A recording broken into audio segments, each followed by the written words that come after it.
Good morning Odisha quick news Odisha channel को आपण मानक स्वागत करुच्ची। आज हूँ 31 जुलाई गुरुवार। चलन जानिबा आज दिन केतोटी गुरुत्वपूर्ण खबर गुड़िक उपरे। महानदी में मध्यम धरणर बन्या। पुरी कटक जगतसिंहपुर केन्द्रापड़ा जिले को बड़ सतर्कता। शालांदी बैतरणिक जलका पर एवं महानदी में बन्या स्थिति सृष्टि होबार आशंका बढ़ी।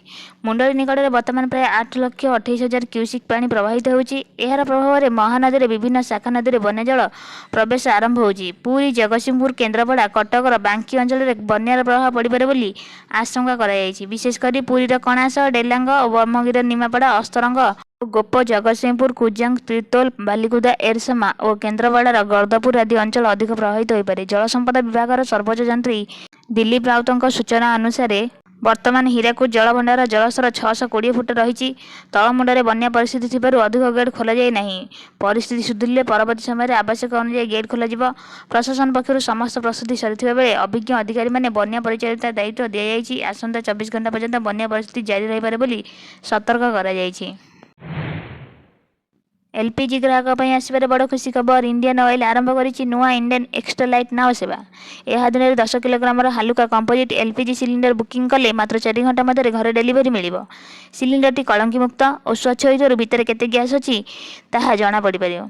यह सह निज पसंद समय मध्य डेलीवरी पाइबार सुविधा रही। प्रथम पर्यायर पुणे गुरुग्राम इंदौर और कोयम्बाटूर यही सेवा आरंभ होता बेले खूब शीघ्र देशर अन्य प्रमुख सहर में यह उपलब्ध होब। एवं गैस बुकिंग होब आहरी सहज और डेलीवरी होब आहरी द्रुत। नेपाल में सांप्रदायिक हिंसा उग्र। हेलिकप्टर मुतयन और शांति राष्ट्रपति आह्वान देते। नेपाल में सांप्रदायिक हिंसा भयंकर रूप नहीं। सुनसारी जिलूर आरंभ होता यह हिंसा एवं देशर अनेक सहर को व्यापी जाइए। विगत 4 दिन धरी पोड़ा जला भंगारुजा पत्थरमाड़ पुलिस सह संघर्ष घटन परिस्थिति गंभीर हो पड़ी। एपर्यंत 3 जनों मृत्यु होता बेले अनेक लोक आहत होती। परिस्थिति को नियंत्रण पर अनेक जिले में कर्फ्यू जारी कर नेपाल सेना हेलिकप्टर मुतयन कर। यही समय राष्ट्रपति रामचंद्र पौडेल देशवासी को शांति स्वभाव और जातीयता बजाय रखा आह्वान कर। ताजा खबर पाइबा आम चैनल सह जोड़ी रुहतु। इंडियन आइडल सीजन 16 विजेता ओडिया गायिका ज्योतिर्मयी नायक को नवीन निवेश संबर्धना जनाई विरोधी दल नेता बीजेडी सभापति नवीन पट्टनायक।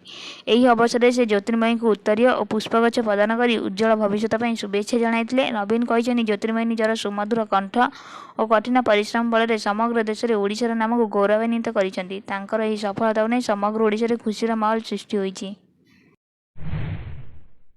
केंद्रीय कर्मचारी एक बड़ अपडेट। अष्टम केंद्रीय वेतन कमिशन अधीन फिटमेंट फैक्टर नहीं चलता चर्चा मध्य सरकार प्रथम थर पर संसद में निजर स्थिति स्पष्ट कर।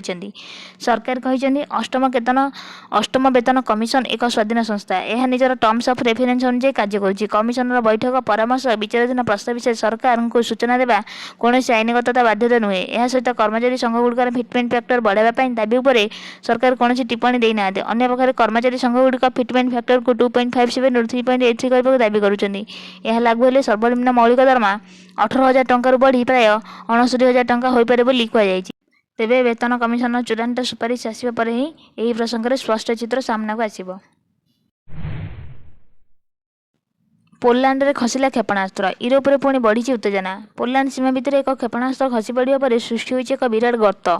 पोलैंड प्रधानमंत्री डोनाल्ड टस्क कहते प्रारंभिक तथ्य अनुसार यह रूसियार KH-101 क्रूज क्षेपणास्त्र हो पारे। घटनाटी यूक्रेन सीमा निकट पोलैंडर जनशून्य अंचल में घटी कौन धनजीवन हानि होना। तेबे यही परिस्थिति में गंभीरता को दृष्टि रखी पोलैंड निजर F-16 युद्ध विमान मुतयन करिछि। घटनार तदंत जारी रहिथिबा बेले समस्त यूरोपीय देश पोलैंड को पूर्ण समर्थन जणाइछन्ति।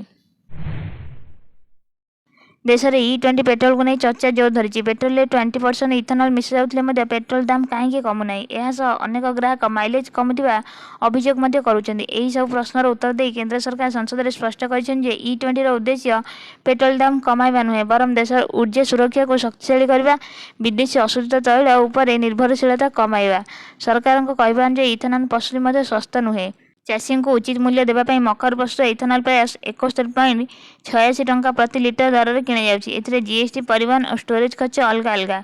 सेहीपरि आंतर्जातिक बजार में अशुद्ध तैल दर बेरेल पिछा $70 थिबा बेले E20 प्रस्तुत करने साधारण पेट्रोल तुलन में अधिक खर्च सापेक्ष बोली सरकार कहते। तेणु E20 लागू होबार अर्थ तुरंत पेट्रोल दाम कमिजिବ बोली आशा करबा ठीक नुहे। एही भली ताजा खबर पाइबा आम चैनल सह जोड़ी रुहतु। रहिली धन्यवाद।